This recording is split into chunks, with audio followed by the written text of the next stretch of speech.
แสบตานะเวลาบินทหาร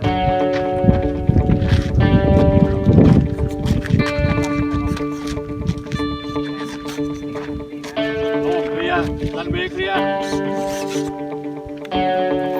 คนตายได้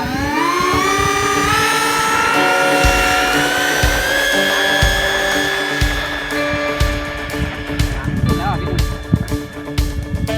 มันเหมือนไม่มีแรงพี่หนุ่มพี่ลองกัน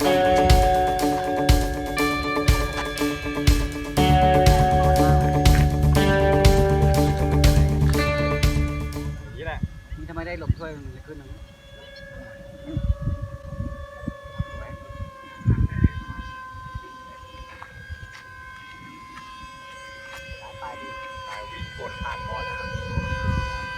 ค่อยโชว์กระบอกน้ำถึงว่าได้พออากาศแล้ว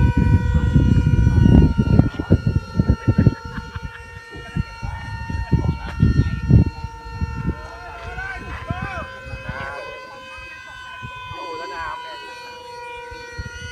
ก็อากาศเราอายุน้อยนะวันนี้ได้พี่โ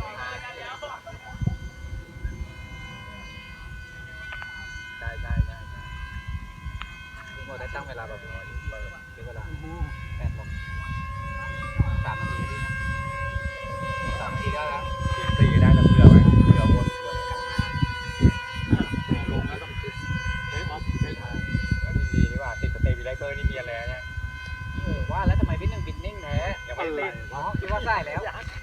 วันนี้ก็นิ่งแล้วนะพี่นะธรรมดา7แล้วไอ้เหลือไอ้พี่แบตใหม่ไม่ต้องตัวพร้อมลงนะจ๊ะแต่แล้วพี่จับมันดีแล้วนะได้เดินไปก็ได้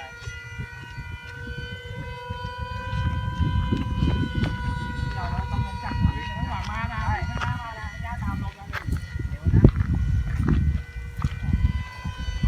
พร้อมแล้วใหญ่นะพี่นุ่มเห็น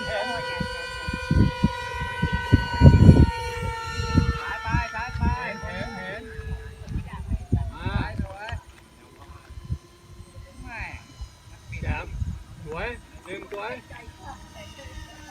ยาวรันเวย์ยาวไม่ต้องกลัวรันเวย์ยาวสบายอย่าฮอปมากพี่เล่นหน่อยรอบ 1ได้